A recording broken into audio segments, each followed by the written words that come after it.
Hey, Nick, last week, Colin told us that he doesn't pay any attention to what's in the paper, what's on the news, or social media.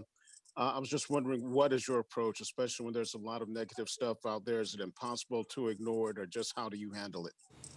Well, I'm also told not to read it, but I read just about everything just because most people out there, I think it's most of it's funny and not funny in a good way. Like, hey, it's funny that we're losing because I mean everybody hates that stuff. But I think it's funny because a lot of people they have their opinion, which is fine, and I like reading it because I know most of the Karens and the couch coaches, they know a lot more than our coaches apparently. So I just like reading it, seeing everybody's opinion. My dad has a saying: he can say whatever he wants, but he's just a fat dad in the stands. So that's what I take to it. It is what it is. But I just read it just to see people's opinion, just because I'm a curious guy. But I mean, it don't affect me. A lot of people have talked good about me. A lot of people talk bad about me.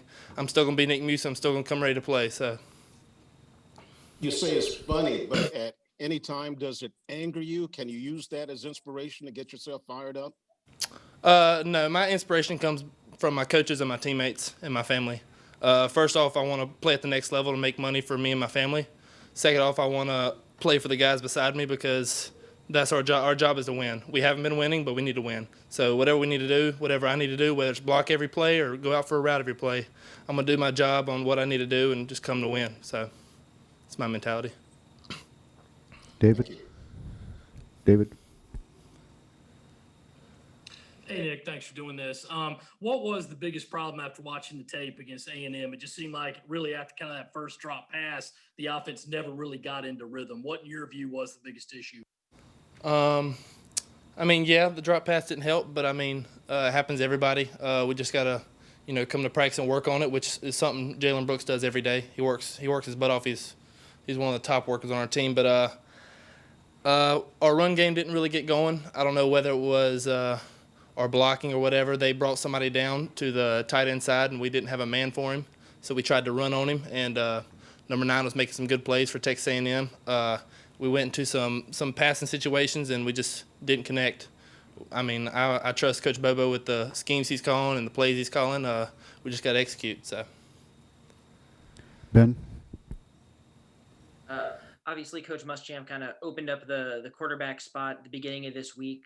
What did you see from Ryan and Colin in practice today? And did you maybe talk to either of them about kind of what they're kind of going through dealing with this process mid-season? I think it's a hard process for both of them.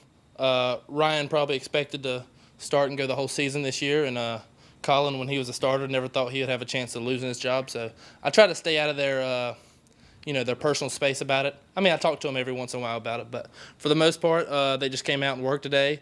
Luke Doty's also getting thrown with the 1 rep, so we'll see how it goes. But both of them look pretty good today. Both of them were prepared today with the new scheme, the new concepts we had. I feel like they're ready to play. So whoever gets the call gets the call. Mike Cuba? Yeah, going back to that, kind of going piggybacking off that question that Rick asked right off the top, when people are saying things about your coach, and I know you've been here the last 2 years, and I'm sure it's much different than William and Mary in terms of how many people are taking to social media, and I know you do your best with trying to ignore it, but when people say stuff about your coach, I mean, what can you tell us in terms of how that can bring you guys together and what he means to not just you, but this program? Um, well, he means to me. He means a lot to me. He's one of the only guys. Him and Coach O were the 2 big guys, and Coach Dorn gave me and Coach Houston gave me an opportunity through the transfer portal. So I look highly on him. That situation, he gives people a second chance, another opportunity. He never says no if anybody needs help.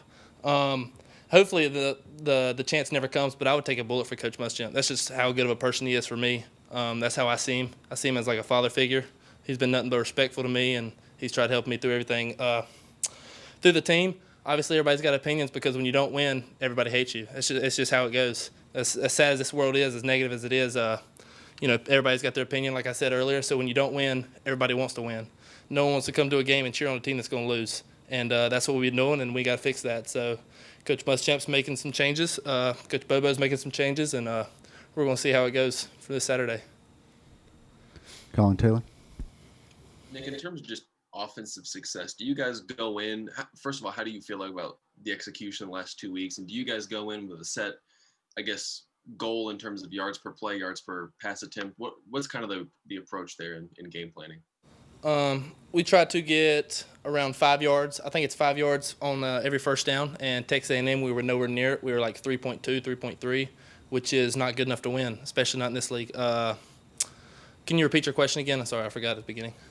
Yeah, sorry. Just what are your overall thoughts on just offensive execution over the last 2 weeks at LSU and then against Texas A&M? I feel like LSU, we were doing pretty good at the beginning. You can always make changes on certain things, but I thought we were rocking pretty well. We just would get to the red zone, would get to the 30-yard line, and we'd just fizz out, which is why we had 4 field goal attempts. So that kind of hurts you when, Izzy gets a pick and brings it back to 35 and we get no points out of it. But, everybody can blame somebody, and that's how it's always going to be. But it ain't just the quarterback's fault. It ain't just the tight end's fault. It ain't just the O-line, the wide receiver's fault. It's everybody knowing everything that they need to do every play. So if one person messes up and it causes a sack, it's not just one person. It's the whole offense knowing what to do. And, we haven't been executing properly, so that's something we need to fix, and we've been fixing today. Cal Thomas. Hey, sorry about that.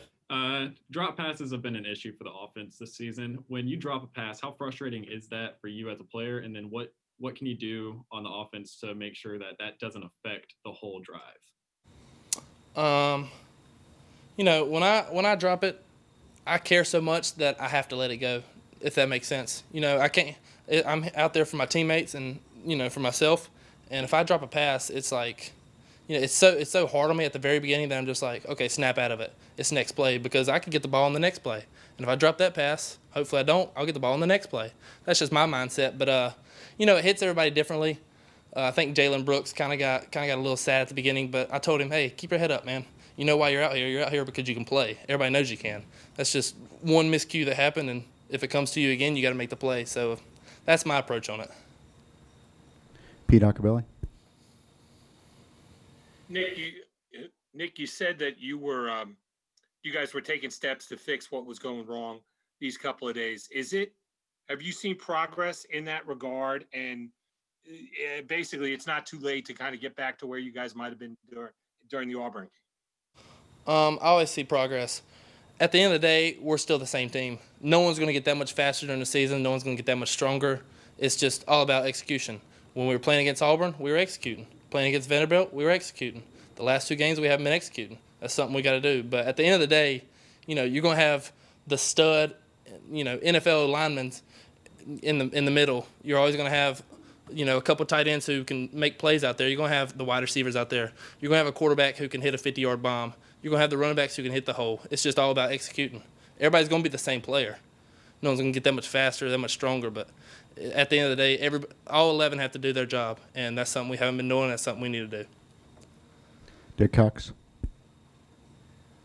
The third down conversion rate was not very good Saturday. What was Texas A&M doing? It seemed like on every 3rd and long that Colin was having to dump it off for a 3 to 4 yard gain, and that the receivers really weren't able to get beyond the sticks to try to get the first down.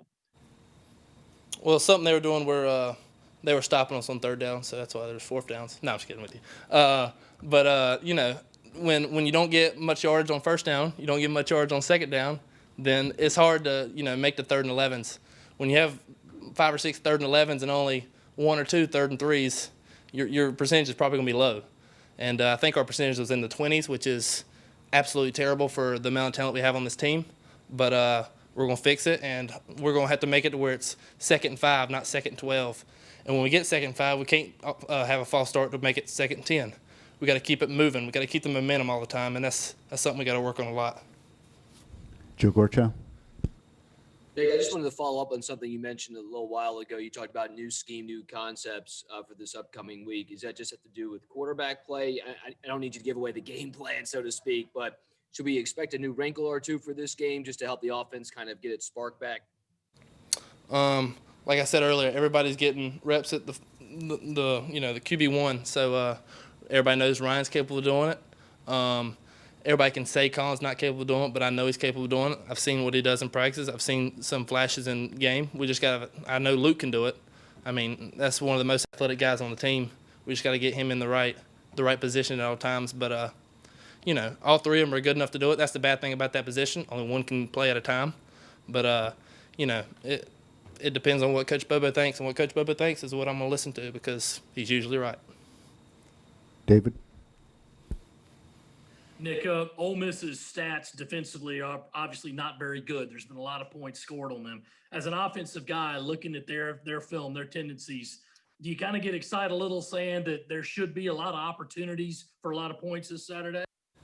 Yes, sir. I look at that every Saturday. I was looking at that Texas A&M. We had a couple of things we were gonna try and expose on them, but when it was 3rd and 12, it's hard to expose. It's hard to get them in man when they're playing zone 10 yards down the field at the sticks. So, of course, I get excited. Every Saturday is a day for me to get excited because it's another day to play, especially when I had to sit out half the year.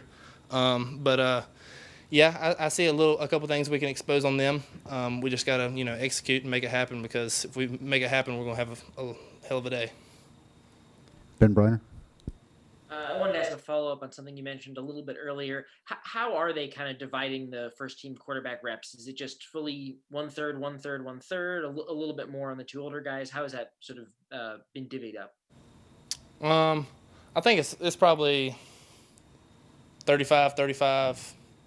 I don't know what that adds up to. We're going to go with 1/3 because the math brain's not here right now. But, I think Luke's getting a little less reps, 1 or 2, but it's just to focus on, seeing what Ryan can do at the same time, keeping Colin intact and keeping him in the offense just so he doesn't, fizz out. But I think it's mostly the older guys. I think Luke is going to do what Luke does. If he gets put in there, he's going to make a play, just like on his runs. And, he missed a pass, but it was, he threw one pass for the game and almost hit a 35, 40-yard bomb. So that just shows what he can do. So whoever they put in there, it is what it is. But, it's about 1/3 each.